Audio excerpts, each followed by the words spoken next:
Alas na! Love Trip! Love Trip! Love Trip! Mula alas 3 hanggang alas 6 ng gabi. Oh yeah! Sa 90.7 Love Radio. Love Trip! Kasama ang inyong muy delisyosang ka-love team. Mara Tony! Mara Tony! Ikaw, anong trip mo?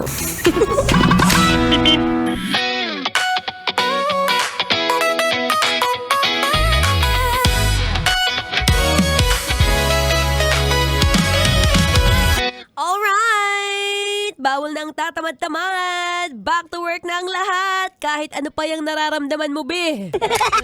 Diyos ko po, ako nga kahapon sabi ko, shucks, parang magkakasakit ako.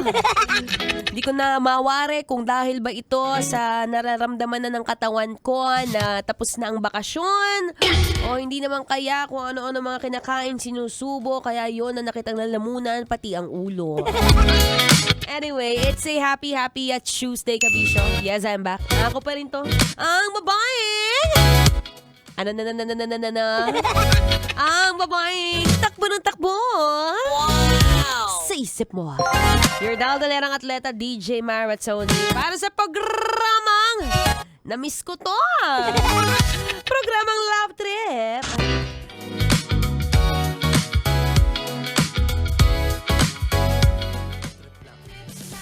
Ano na, kumusta na ang mga mahilig mang trip dyan? Kung saan hanggang ngayon nagtatanong ka pa rin kung ano nga ba ang mas nakakapayat, walking o running.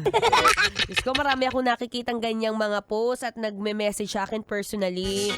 Mama Ratoni, help! Marami po kasi ang nagsasabi na wag na lang daw po akong tumakbo, wag na lang daw po akong magbili-bili ng running shoes. Ang mahalaga po ngayon, kahit maglakad daw po ako sa subdivision namin, pwede na yan. Ako ang sinasabi ko nga, paulit-ulit, magsimula ka lang. Kung ano man yung trip mo, gusto mo bang tumakbo, gusto mong lumakad, gusto mong gumapang, gusto mong mag-slide, kung ano man, be! Ang pinakamahalaga dyan is small thing counts. Diba? Hindi mo na dapat pagpiliin yung sarili mo. Namimili ka. Pag namimili ka, masalo ka nahihirapan. Start mo kaya muna, be. Anyway, wag na muna tayo nagwawala masyado. Wag-relax lang muna tayo. Anyway, kumusta ang Holy Week? Kumusta ang mga feeling artista na nakauwi sa kanilang mga probinsya? Masaya ba na paghanda ba ng masarap na lengwa? Uy, sarap niyan, no? Sa panahon ngayon, isa sa mga dapat na tinitreasure mo, kapag ang kamag-anak mo na inuwian mo, pinaghahanda ka pa at kayo ay nagsasalo-salo. Hindi ka doon nag-iba dyan. Yung iba dyan, umuwi na nga, ikaw na nga nagdala ng pasalubong, ni hindi man lang magawa maghain, kahit soft drinks, day! Naku, pag mga ganyan, hanap ka na lang ng panibagong kamag-anak. Sharet! Anyway, magandang hapon po. Ako pong inyong makakasama magmula 3 to 6 p.m. yan. Programang Love Trip. At trip natin ngayon, syempre bago ang lahat, mga musta muna tayo. Oo. Pakikulbit yung katabi mo. Kung wala ka man katabi, tingnan mo na lang iyong sarili sa salamin. Tingnan mo kung ano ba at ano ba yung mga bagay na nagawa mo nung Holy Week. Ay, loko. Gumawa ka na naman ng kasalanan. Pero kung hindi, well, tamang-tama yan. It's a time for pause and reflection. Lalo na kapag ka mga ganyang Holy Week, sarado ang lahat ng mga tindahan. Mostly, ha?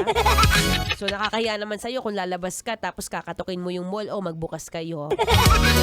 Diba? Kung nakapagpahinga, ay, nako, perfect na perfect. Saktong-sakto, back to work na.